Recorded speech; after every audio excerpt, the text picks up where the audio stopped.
l'ambassade de France au Mali, le service de coopération et d'action culturelle par la société ERAS Conseil. On a été accompagné notamment sur la thématique de l'expertise française au service de la jeunesse malienne. Donc on a décidé cette thématique parce qu'au mois de juillet, il y a plusieurs fêtes. Il y a d'abord la fête nationale de la France, ensuite il y a aussi la fête mondiale de la jeunesse.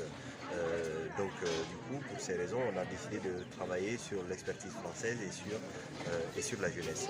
À partir de là, on a eu 4 conférences qui ont été organisées, des conférences très intéressantes. C'est Valérie Weber qui a ouvert les conférences sur la question de la compétence. C'est quelqu'un qui est aussi vice-présidente du patronat malien, donc qui nous a parlé beaucoup de compétences, comment les jeunes peuvent se mobiliser.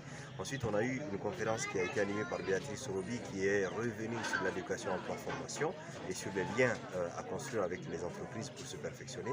Une troisième conférence qui nous a beaucoup bouleversé, qui a été tenue par Lamine Savané, un professeur d'université à Ségou, qui nous a parlé des chiffres alarmants, donc plus d'un demi-million d'enfants qui ne sont pas scolarisés, qui vont devenir sans doute des problèmes pour le Mali et des problèmes pour le monde.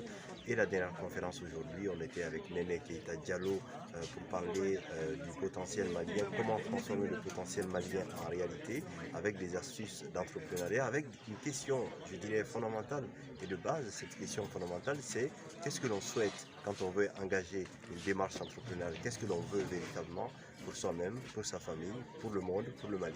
Et donc à partir de là, on engage un projet. Ce projet a beaucoup de chances de réussir parce qu'il est organisé par commission. Donc c'est ce que nous avons vu aujourd'hui. C'était un mois qui était très riche, très intéressant. Les jeunes sont venus nombreux, les coordinations de jeunesse, le mouvement de jeunesse sont venus.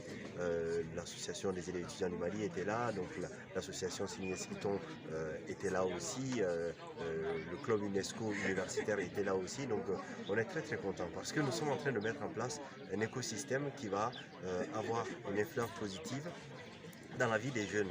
Ça veut dire que dans cet écosystème, nous on met des ressources et les jeunes vont aller chercher ces ressources pour se développer, pour se prendre en main et pour progresser dans la société.